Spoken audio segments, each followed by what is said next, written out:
Bonjour les amis, comme c'était déjà annoncé, nous allons voir ensemble les avantages et les inconvénients de la méthode expérientielle.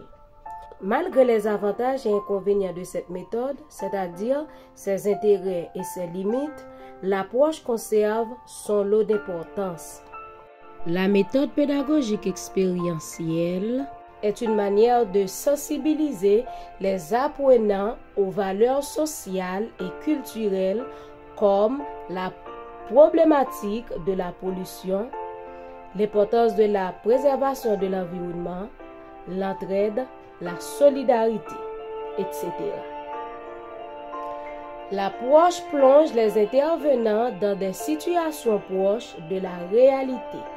Elle s'adapte à tous les types d'étudiants, allant des écoliers aux universitaires. Du côté du formateur, l'apprentissage lui attribue le rôle de mentor. Du côté des participants, la méthode combine l'expérience et l'engagement social. Elle optimise l'apprentissage et développe une identité de futur professionnel sensible aux enjeux qui touchent le monde réel. La méthode pédagogique expérientielle est incompatible à toutes les disciplines. Pour le formateur, elle nécessite une longue et fastidieuse préparation. L'expérience doit être qualitative pour l'apprenant. Il en va de l'efficacité de la formation.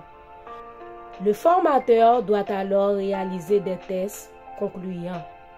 Il doit aussi participer les réflexions et les éventuels comportements des apprenants. Le nombre de participants conditionne la qualité de la formation, ce qui pose problème dans les sessions composées de plusieurs effectifs. Cette méthode est applicable dans le cadre d'un projet de réduction des polluants de quartier. L'enseignant propose aux élèves de numérer les substances toxiques susceptibles de polluer l'air, l'eau et le sol. Il forme des équipes et les invite à comparer leurs résultats et leurs observations. Chaque groupe met en commun leurs ressentis par rapport à la situation. Les élèves travaillent sur les moyens efficaces de supprimer les pollutions. Au terme de l'analyse, l'enseignant les invite à organiser une activité de sensibilisation des habitants du quartier en question. Durant l'intervention, les élèves exposent les causes, les conséquences et les solutions de la pollution de l'air, de l'eau et du sol du quartier. Pour simplifier, cette méthode dit que l'étudiant ne peut pas apprendre s'il ne s'est pas trompé. C'est en faisant et refaisant qu'il apprend. Cette méthode peut paraître plus contraignante pour l'intervenant par le fait qu'il doit expérimenter ses projets au préalable pour ensuite laisser les étudiants les faire. Dans la majeure partie des cas, les projets sont de plus en plus durs au fur et à mesure de l'année.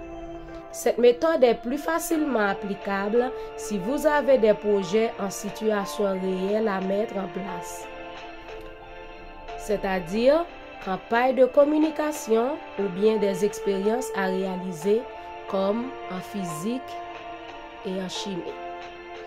Pour conclure, cette méthode est celle qui mettra le plus vos apprenants dans une situation professionnelle.